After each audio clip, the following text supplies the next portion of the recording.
প্রিয় সাংবাদিক ভাইয়েরা, আমি এখানে যে দৃশ্য দেখেছি এই দৃশ্য দেখার মতো নয়। ছোট ছোট ছেলে, একেবারে শিশু, তারা পর্যন্ত এখানে আছে বুলেট ইঞ্জুরি নিয়ে। ছাত্ররা আছে, অসংখ্য ছাত্র ছোট ছোট কাজ করে, সিএনজি চালায়, ওয়ার্কশপে কাজ করে, এমনকি ফুড ডেলিভারি যে দেয় সেই ছেলেটা পর্যন্ত এখানে বুলেট ইঞ্জুরি নিয়ে রয়েছে। এবং সমস্তগুলো এই আন্দোলন চলাকালীন সময়ে এই আন্দোলনগুলো, এই ইঞ্জুরিগুলো ঘটেছে, হত্যাকাণ্ডগুলো ঘটেছে। আমরা এর নিন্দা জানানোর ভাষা খুঁজে পাই না। আল্লাহর কাছে অশেষ রহমতে এই শুকরিয়া আদায় করি যে এই ভয়াবহ যে দানবীয় সরকার, অত্যাচারী, নির্যাতনকারী, হত্যাকারী যে সরকার, তাদের পতন হয়েছে।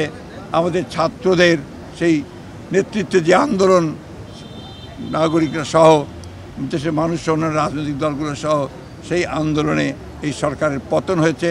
তারা দেশ ছেড়ে চলে যেতে বাধ্য হয়েছে। এটা আল্লাহর কাছে শুকরিয়া আদায় করি। আমি এই ছাত্র ওয়ারিয়র যোদ্ধা যারা আছে তাদেরকে আবারও স্যালুট এবং অভিবাদন জানাই। সেই সঙ্গে আমাদের রাজনৈতিক দলের নেতাকর্মীরা যারা আহত হয়েছেন, নিহত হয়েছেন, তাদের প্রতি আমি শ্রদ্ধা এবং আমার অনুভূতি জানাচ্ছি। আমরা আশা করি অতি অল্প সময়ের মধ্যে এরা অনেকে সেরে উঠবে, এদের আরও চিকিৎসা লাগবে। আমরা সব রকম সহযোগিতার কথা এখানে বলেছি।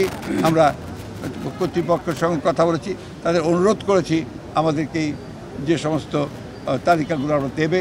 আমাদের ড্যাব এখানে কাজ করছে, আমি দেখলাম ছাত্ররাও এখানে কাজ করছেন, তাদের ভলেন্টিয়ার্সরা। আমি অভিভূত হয়েছি যে আজকে তারা যেভাবে দেশের কল্যাণে, মানুষের জন্যে, দেশকে আপনার একটা শোষণমুক্ত বাংলাদেশ গড়ার জন্য, গণতন্ত্রকে ফিরিয়ে আনার জন্য যে লড়াই শুরু করেছেন, এই লড়াইয়ে তারা অগ্রণী সেনার ভ্যানগার্ডের ভূমিকা পালন করছেন। আমি আবারও তাদেরকে অভিবাদন জানাই।